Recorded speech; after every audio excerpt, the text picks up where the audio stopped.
हरे कृष्णा। एक बार एक चिड़िया समुद्र के किनारे बैठी होती है। इतने में बहुत तेज आंधी तूफान आने लगता है। समुद्र में बड़ी बड़ी लहरें उठने लगती हैं। जो समुद्र होता है उसमें से जो एक इतनी बड़ी लहर उठती है वो चिड़िया के जो अंडे होते हैं चिड़िया के पास रखे हुए उनको अपने साथ समुद्र में ले जाती है। यह देख के चिड़िया बहुत ही ज्यादा क्रोधित हो जाती है। वो बहुत अपसेट हो जाती है कि समुद्र ने मेरे अंडों को क्यों अपने साथ समुद्र में लेके गए। तो वो समुद्र से निवेदन करती है कि प्लीज मेरे अंडों को वापस लौटा दीजिए, वो मेरे बच्चे हैं और मैं उनसे बहुत प्यार करती हूँ। जो समुद्र होता है वो चिड़िया के ऊपर हंसने लगता है। चिड़िया इतनी क्रोधित हो जाती है कि चिड़िया समुद्र को धमकी देती है कि अगर अभी आपने मेरे अंडे वापस नहीं किए तो मैं आपको सुखा दूंगी। एक छोटी सी चिड़िया समुद्र को कहती है कि वो समुद्र को सुखा देगी। बिल्कुल सही सुना आपने। चिड़िया समुद्र से कहती है कि मैं तुम्हारा पानी अपनी इस चोंच में भर के बाहर फेंकती रहूंगी और तुमको सुखा दूंगी। समुद्र मेरे अंडे मुझे वापस करो। समुद्र ये बात सुन के बहुत तेज हंसने लगता है और उस चिड़िया का मजाक उड़ाता है कि तुम अपना साइज तो देखो, तुम क्या बोल रही हो। उन शब्दों में इतना वजन है, लेकिन मुझे नहीं लगता कि तुम उन शब्दों के वजन को भी उठा पाओगी। तुम मुझे कैसे खाली करोगी। बहुत बड़ी बात कह रही हो तुम ये चिड़िया, सोच समझ के बात करो। चिड़िया ये सुनकर और ज्यादा क्रोधित हो जाती है और समुद्र को सुखाने की तैयारी शुरू कर देती है। वो चाहती समुद्र में से थोड़ा सा पानी भरती अपनी चोंच में और बाहर फेंकती। बार बार बार बार चिड़िया ये कर रही थी। ये प्रक्रिया जब देखा गरुड़ ने, जो कि पक्षियों के राजा हैं और भगवान श्री कृष्ण के वाहन हैं, गरुड़ ने जब ये देखा कि एक छोटी सी उनकी चिड़िया बहन समुद्र को सुखाने में लगी हुई है और डिटर्मिनेशन से ये काम कर रही है, गरुड़ बहुत ही ज्यादा प्रसन्न हुए। पहले तो अचंभित हुए कि चिड़िया ने ये कैसी प्रतिज्ञा कर ली जो कि ऑलमोस्ट असंभव है।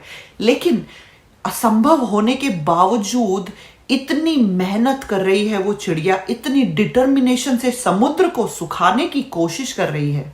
तो इतनी मेहनत और इतनी डिटर्मिनेशन को देख के जो गरुड़ होते हैं वो बहुत ही ज्यादा प्रसन्न हो जाते हैं, बहुत ही ज्यादा खुश हो जाते हैं और उसकी डेडिकेशन को देख के ये निर्णय लेते हैं कि वो खुद जाएंगे और चिड़िया की मदद करेंगे। और जब पक्षी राज गरुड़ भगवान श्री कृष्ण के वाहन स्वयं वहां पे आ जाते हैं और उस चिड़िया का जो मिशन है समुद्र को सुखाना, उसमें चिड़िया की सहायता करने का फैसला ले लेते हैं।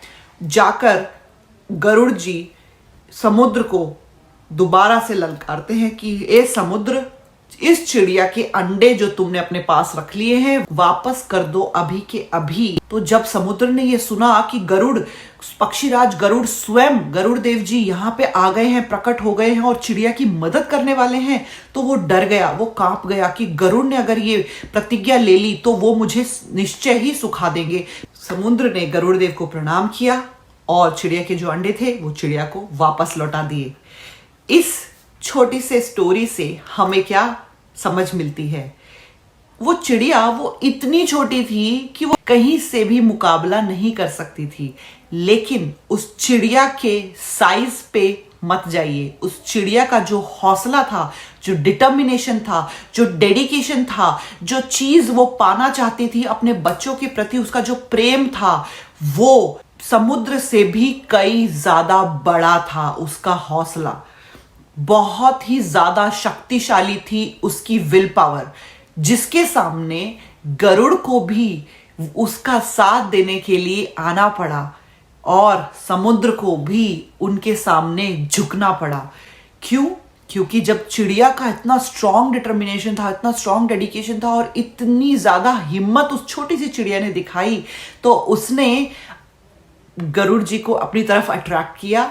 इस तरह से हम ये समझ सकते हैं कि बहुत बार लाइफ में हम हताश हो जाते हैं, हम निराश हो जाते हैं, हम परेशान हो जाते हैं कि हम ये सिचुएशन को हैंडल नहीं कर पा रहे। आप कंपैरिजन करके देखिए, उस चिड़िया के सामने हमारी सिचुएशन तो बहुत बेटर होती है। वो चिड़िया, उसके पास ना ताकत थी ना कुछ भी उसके पास नहीं था जो समुद्र से उसका मुकाबला करने में सहायक बने, लेकिन उसका जो विल पावर था, जो उसका हौसला था, उससे उसने समुद्र को भी हरा दिया। कैसे? क्योंकि उसने अपनी मेहनत करी और उसकी मेहनत से गरुड़ देव जी प्रसन्न हुए और उसका साथ दिया और कृपा प्रदान करी, जिसकी वजह से समुद्र भी उसके सामने हार गया। हम भले ही कोई ऐसा काम करने जा रहे हैं जो कि असंभव है, लेकिन अगर हम हिम्मत करते हैं, हम ताकत से, हम पूरी शक्ति लगा देते हैं, पूरा समझ लगा देते हैं, पूरा डेडिकेशन, पूरी सिंसेरिटी, पूरे हौसले से हम वो काम करने लगते हैं, तो प्रकृति भी हमें आशीर्वाद देती है। भगवान स्वयं हमारी एफर्ट्स को देख के, जो हम सही जगह लगा रहे होते हैं, हम पे कृपा करते हैं, और हमारे एफर्ट्स, भगवान की कृपा, दोनों कंबाइंड जब होते हैं तो इस तरह से हम हर मुकाम को पा सकते हैं। कोई भी चीज असंभव नहीं है। हम थोड़ी सी कोशिश करते हैं और हम निराश हो जाते हैं कि नहीं, मुझसे नहीं होगा।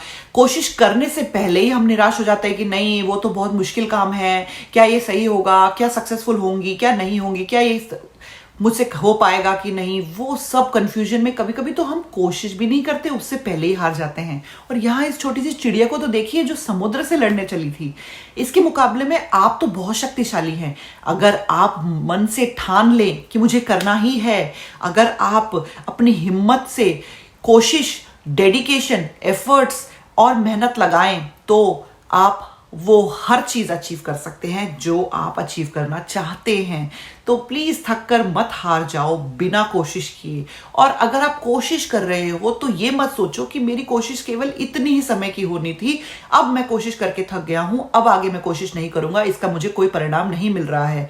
परिणाम की चिंता मत करिए, आप अपनी तरफ से 100% दीजिए, जिस तरह से उस चिड़िया ने 100% दिया अपना। और अगर आप अपना 100% देंगे तो फॉर श्योर आपको रिजल्ट मिलेगा। और कभी कभी होता है, हमने कोई एक चीज शुरू करी, वो नहीं हुई सक्सेसफुल, फिर हमने कोई दूसरी चीज शुरू करी, वो नहीं हुई सक्सेसफुल, फिर हमने कोई तीसरी चीज शुरू करी, वो भी सक्सेसफुल नहीं हुई, तो हम हताश होके बैठ जाते हैं। हताश होके नहीं बैठना है। अगर आपकी 3 चीजें जो आपने शुरू करी सक्सेसफुल नहीं हुई, तो आप चौथा कुछ स्टार्ट करिए, फिर से शुरू करिए। ये मत सोचिए कि 3 बार मैं हार गया, ये सोचिए कि 3 बार मैंने सीखा कि क्या चीज मुझे नहीं करनी है, क्या चीज मेरे लिए नहीं है सही, और क्या चीज मुझे इस तरह से नहीं करनी थी।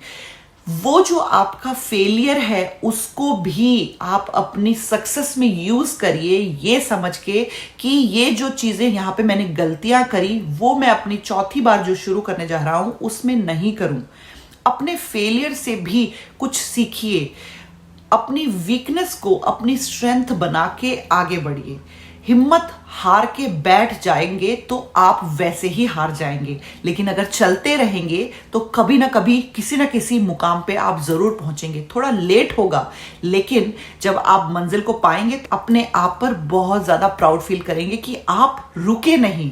लेकिन जो रुकते नहीं, जो थकते नहीं और जो हिम्मत नहीं हारते, डेडिकेशन से अपने सपनों को पूरा करने के लिए आगे बढ़ते रहते हैं, वो लोग जो भी चाहते हैं अपने जीवन में वो अचीव करते हैं। भक्ति में भी बहुत बार हम कोशिश करते हैं भगवान की सेवा करने की, माला जप करने की, भगवत गीता पढ़ने की, लेकिन कहीं ना कहीं से माया का ऐसा झोंका आता है कि हम भगवत गीता खोली, पढ़ते पढ़ते नींद आ गई, बंद कर दी। कोई बात नहीं, फिर से खोलिए, फिर से पढ़ने की कोशिश करिए। माला करने की कोशिश करी थी, जप करते करते नींद आ गई, मन नहीं लगा, कोई बात नहीं, फिर से माला उठाइए, फिर से जप करने की कोशिश करिए।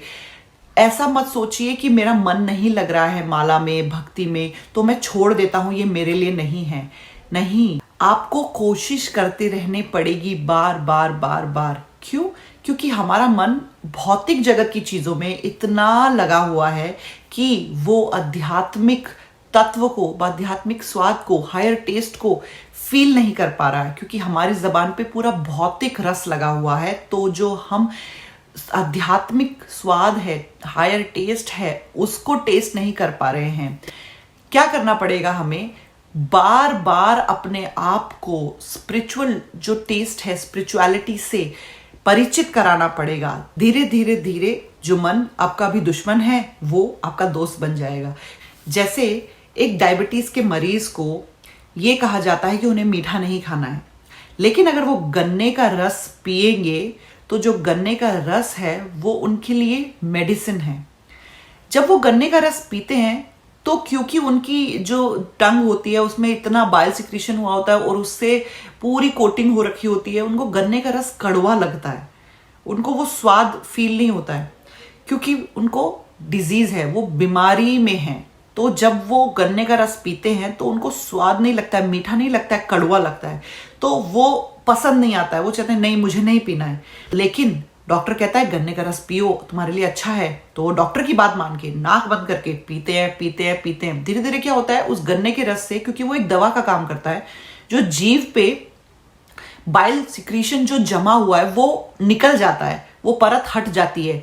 और जब वो परत हट जाती है तो जो कड़वा फील हो रहा था गन्ने का रस पहले, अब वो धीरे धीरे मीठा लगने लगता है, उसका जो रियल टेस्ट है वो उन्हें आने लगता है और वो समझ जाते हैं कि गन्ने का रस तो बहुत स्वाद है, इतना मीठा है, और उनकी डिजीज भी धीरे धीरे क्योर हो जाती है।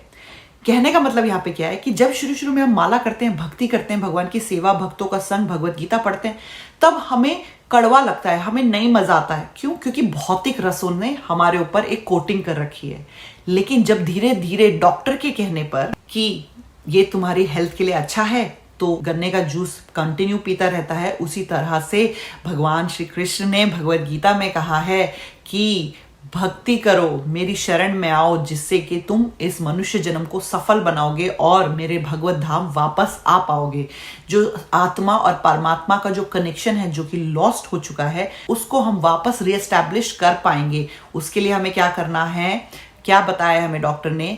भक्ति करनी है, भगवत गीता पढ़नी है, भगवान के नाम का जप करना है। शुरू शुरू में कड़वा लगेगा, शुरू शुरू में मजा नहीं आएगा, शुरू शुरू में नींद आएगी, लेकिन धीरे धीरे धीरे धीरे धीरे जब वो परत हट जाएगी माया की हमारे ऊपर से, तब हमें रस आने लगेगा, भक्तों के संग में मजा आने लगेगा, भगवान की सेवा में मजा आने लगेगा, भगवान के नाम जप में खूब रस आने लगेगा, आनंद आने लगेगा, और हमें अपने आप सही और गलत में अंतर पता लगने लगेगा।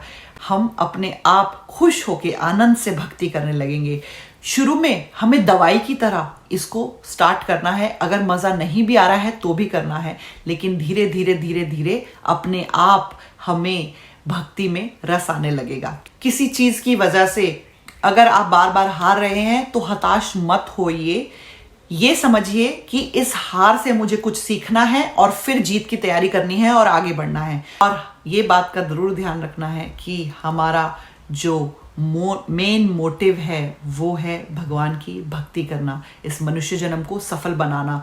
जो भी चीजें हम जीवन में कर रहे हैं शरीर के लिए बहुत अच्छी बात है, घर संभालना, नौकरी करना, एक्सेट्रा एक्सेट्रा एक्सेट्रा, सब कुछ बहुत जरूरी है और करना भी चाहिए, बट उसके साथ साथ आत्मा पर भी थोड़ा सा ध्यान दीजिए, आत्मा को भी थोड़ा सा खाना खिलाइए, आत्मा को भी स्वस्थ रखिए। और वो हम कैसे करेंगे?